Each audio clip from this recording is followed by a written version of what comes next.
Hello, good afternoon.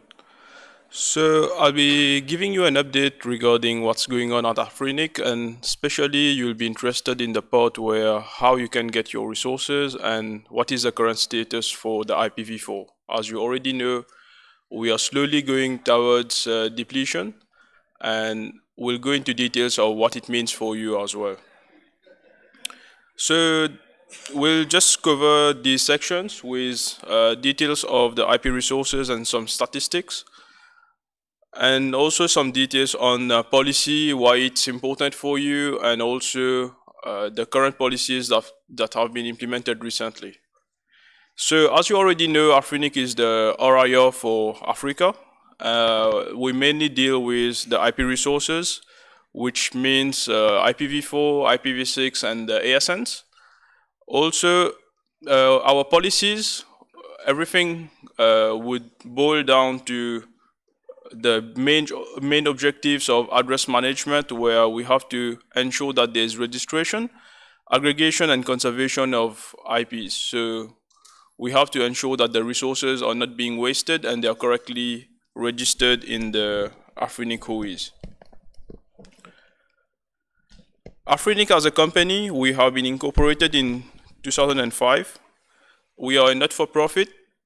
We currently have around 1,600 members. We are based in Mauritius, a small island in the Indian Ocean, and we are a small team of around 45 full-time staff. About the IPv4, if you have been following the trend, all the other RIRs no longer have enough IPv4 to give to their members, but AFRINIC still has some IPv4 available for members and prospective members. And this graph will give you an idea of how fast the consumption is going on and how fast the IPv4 is being used and being issued by AFRINIC. So currently, if you have been following the mailing list and if you are well aware of the policies at AFRINIC, we are currently in phase 1 of the soft landing, which means that AFRINIC has already reached the last /8 of IPv4 available, which can be issued to any member. So I recently checked the stats yesterday, and we have 7.5 million IPs remaining that can be issued to any member. So if you have a need for IPs, this is the right time to come to AFRINIC and get your resources. And we really expect that the phase 2 will start early next year, because we do have a lot of big operators coming to AFRINIC for resources, and they're trying to eliminate NAT or deploy new services. So the consumption is going up quite rapidly as well. So about the phase 1 and phase 2, like I mentioned, phase 1, the maximum that AFRINIC can issue to any member is a /13. And by the time when we reach the phase 2, we'll only be able to issue a /22 to you. So /22, only 1,000 IPs can be issued as maximum in the phase 2. But currently, we can still go up to a /13. And details of what is required when you submit your application is an IP addressing plan that would show how you plan to use the IPs over the next 8 months. And every time there's an allocation or assignment that has been approved, there's a fee that would be charged. And as soon as you clear the invoice, you'll get the resources issued to you. So some details on how the IPs have been distributed so far. We have 729 members with IPv6. So roughly slightly over half, so 60%, 64% of the total membership.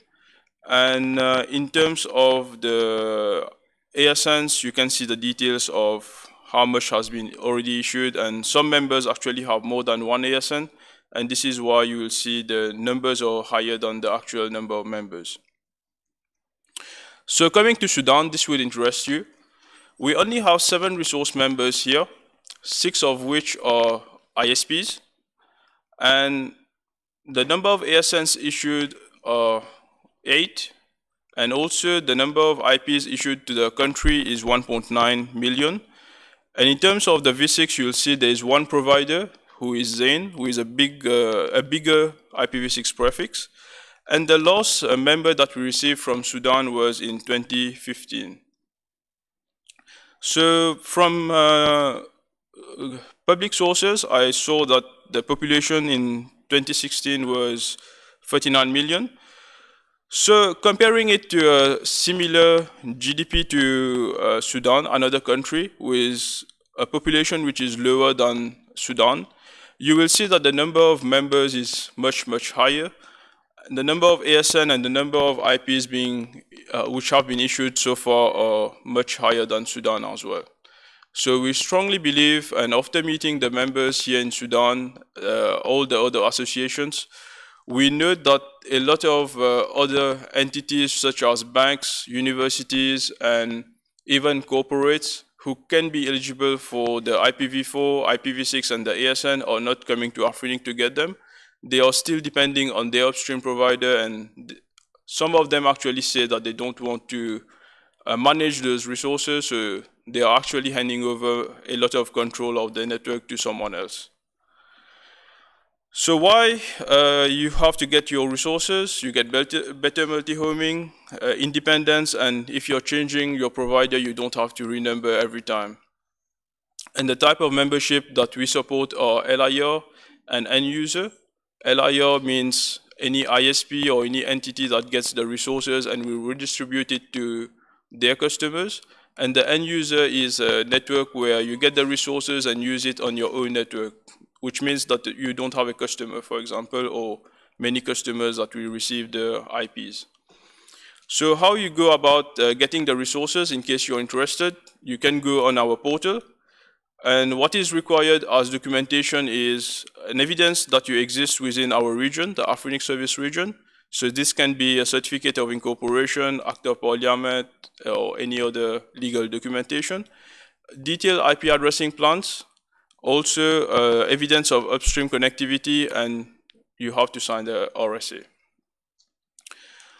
If you're already a member and you need IPv4, you just have to reach a 90% utilization and provide us with supporting information of how you're using it and how you plan to use the new resources.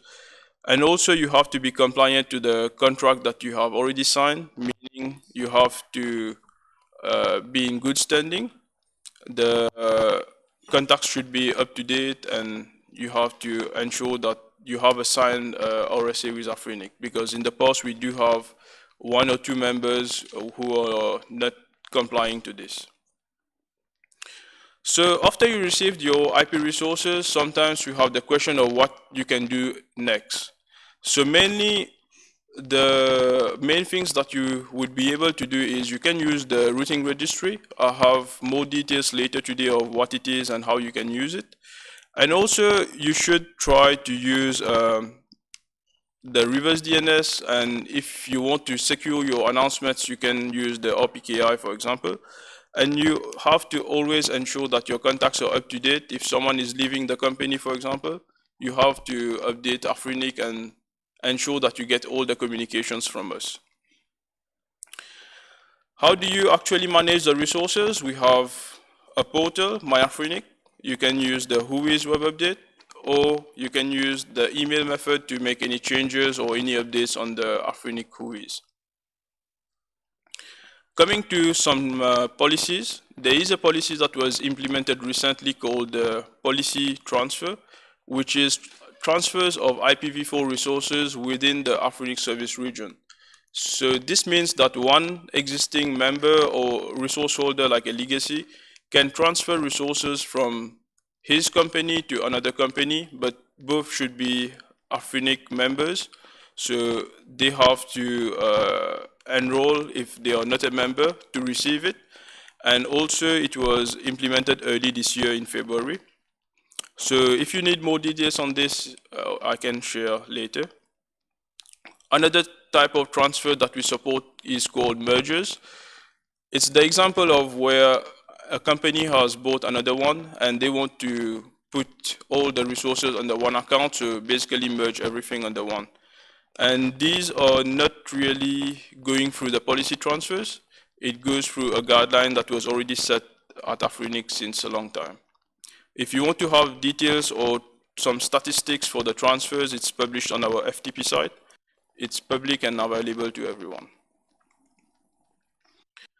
Coming to something that is very, very important for you as a community is that AFRINIC is a community-based organization, and everything that we do, the evaluation of the resources, some services even, they are dependent on the policies that have been implemented at AFRINIC.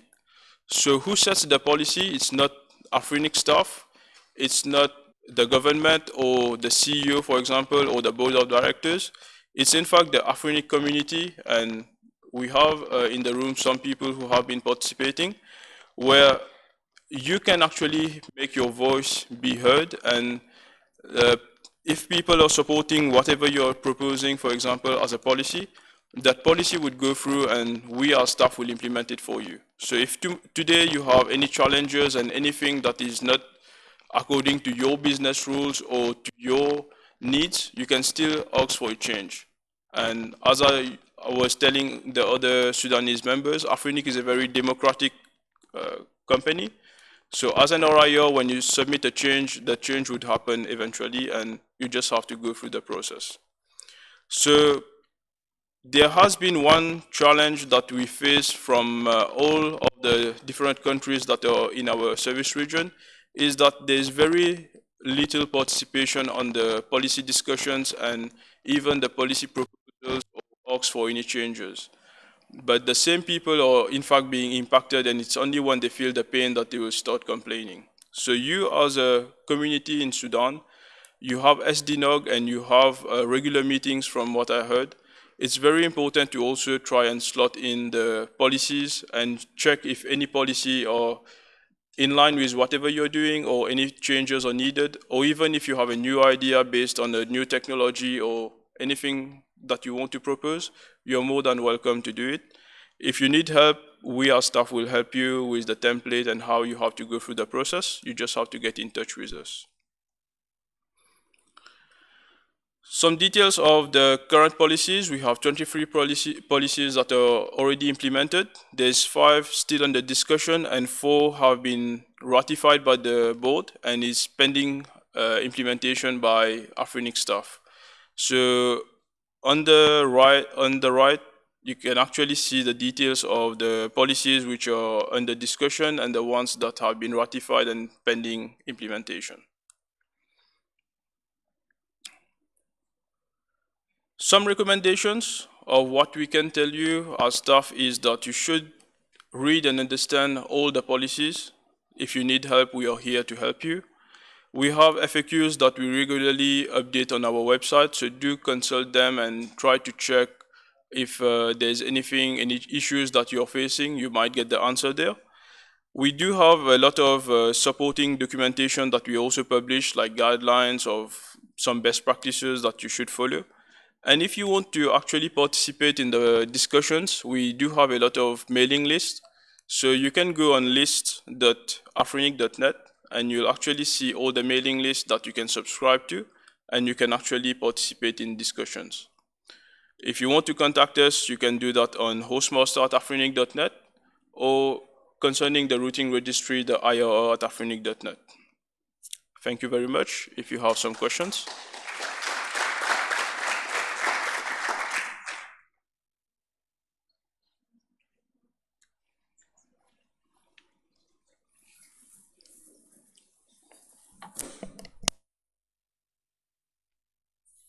Hi there, thanks. That was interesting. So one thing that AFRINIC comes under criticism for often is the fees. AFRINIC is the most expensive RIR of the 5. On one hand, you're complaining that there are not enough members in Sudan. And at the same time, you have this product that's a lot more expensive than, say, the RIPE NCC at this point. Why should anybody here get resources from you as opposed to, say, going to the RIPE NCC, who will happily give resources to anybody these days? You can get a /22 for, I don't know, 1,500 euros, I think it is these days. So why should they come and get resources from AFRINIC? Sorry, it was Nishal. I don't think I introduced myself. Okay, thank you for the question. In fact, if you go by the the idea behind why we have the five RIOs, it was just to split the geographical location of the globe, and everyone is should go to their RIO for the IPs. While you say that you can still go to RIPE, at AFRINIC, if you're coming to AFRINIC, you'll still get the service, and also it is the RIO which is responsible for the region. Coming to the fees now, like I said, AFRINIC is a community-based organization, and everything that we do, if you're not agreeing to that, you can still ask for a change. So recently, like if I'm not mistaken, 2 or 3 months back, we had published the review of the fees schedule. So in case you saw that the fees are too high or you want to ask for a change on that, you can still do it. And some people are still commenting on that as some late comments. So if you have any inputs or you want to add anything or remove anything from the fee schedule, you can still do it.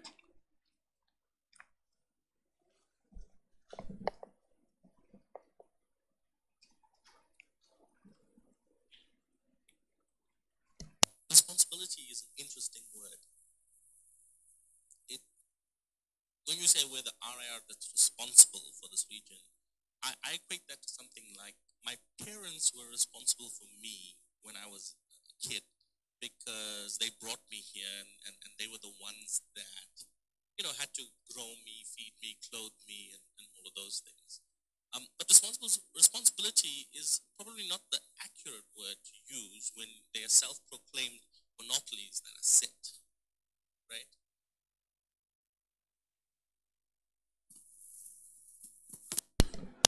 Uh, can you elaborate on that?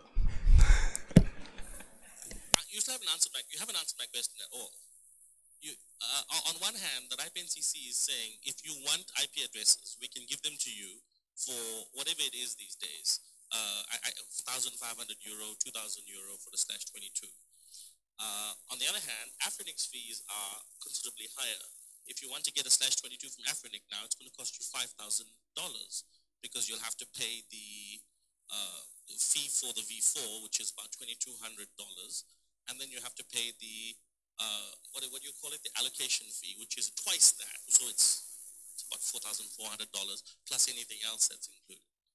You haven't sold anyone here, I think, and maybe it's just me and I don't understand it, but can somebody here explain perhaps why you'd want to pay twice that to get resources just because somebody claims that they're responsible for you?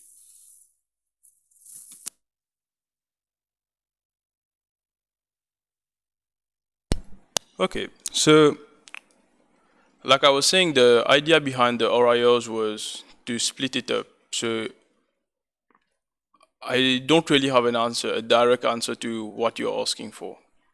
I would admit that. But in terms of the RIO as the RIO for Africa, we are doing the job that we should be doing.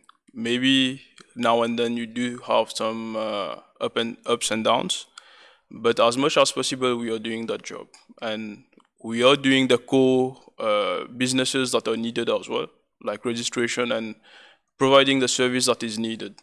So I know you as a member, if you do have complaints or anything that are not working, we can still address that. And you already know the process for that. You just have to send an official complaint. About the Sudanese members, I also maybe can share it with the others. There is a request for that because I will take back the information to the CEO and he will try to do something. I'm pretty sure on that. Can try to address that, but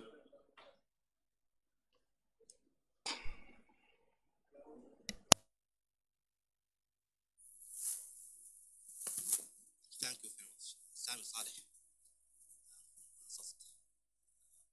I think Michelle didn't ask questions, so you don't have to find an answer. It's just a discussion.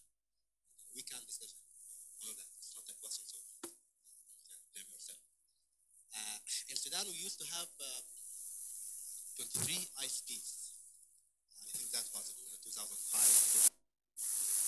We used to have 23 ISPs, and all of them are dead.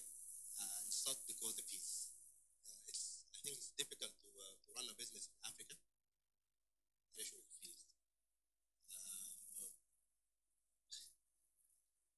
just encourage Michelle and others to just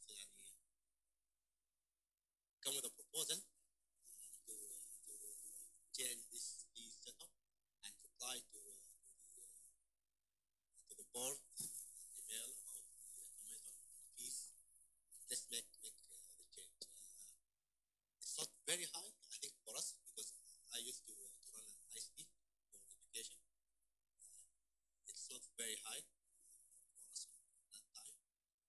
But comparing to other regions, we cannot just compare the one figure and forget about other figures. So we have to make a rational.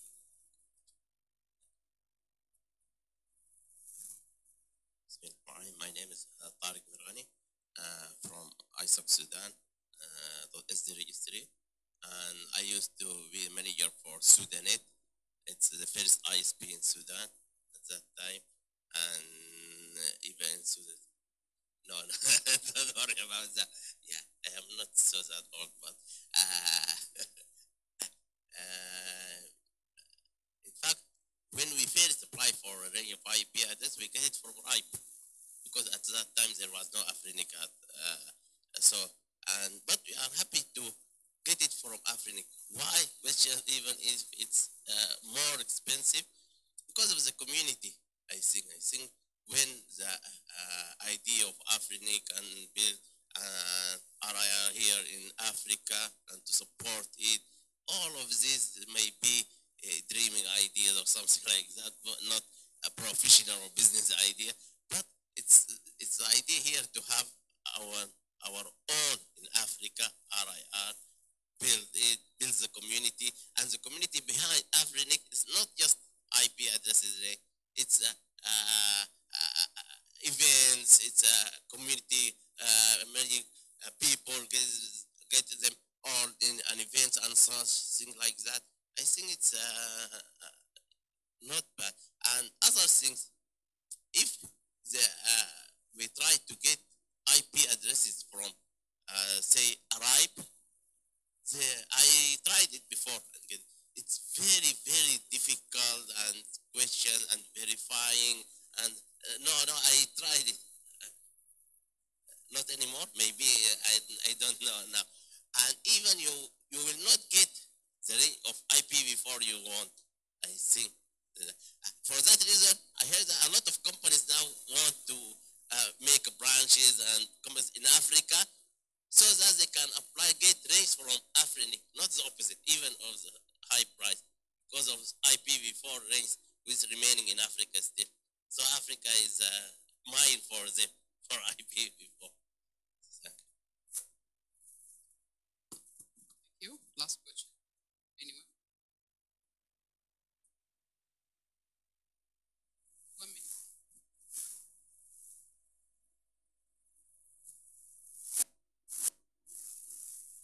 So I was actually wondering, back to what Michelle said regarding the fee schedule. Has there ever been a proposal within the AFRINIC community to have a fee schedule similar to the one that is applicable in the ethnic region, where the fee schedule is determined based on the GDP of the country, for example? That would you compared, I think it was Ghana to Sudan, which has a similar population size, but the GDP was massively different, wasn't it?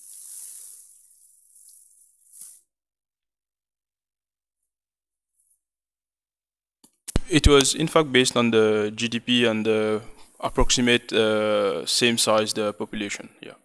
So coming to your question for any proposal for making the fees like a flat, some members actually ask for a flat rate fee, and there has been, I would admit, there was some discussion on that, and the fees, like I said, is still under review, and if I'm not mistaken, it's planned for implementation in July next year. So the consultation is still ongoing. While the call for comments have been closed, the board and the CEO will still sit down and take all the comments and the feedback that we received, and they will try to amend or update whatever is needed. But still, if we don't have the feedback or input from the community, we cannot do anything. And if I'm not mistaken, there's less than 10 people who actually commented on that. So you can imagine 1,600 members, only 10. It's a very small number. And also, Nishal, coming to your question for the why AFRINIC and not RIPE, you would, if you go back into in history, the idea behind why you do something, yes, but coming to the fees and everything, it's the board who decides it, but it's based on the consultation for the fees as well. So someone has to propose that. Because everything that we do is based on policies, and if we don't have one, we cannot do anything. Thank you.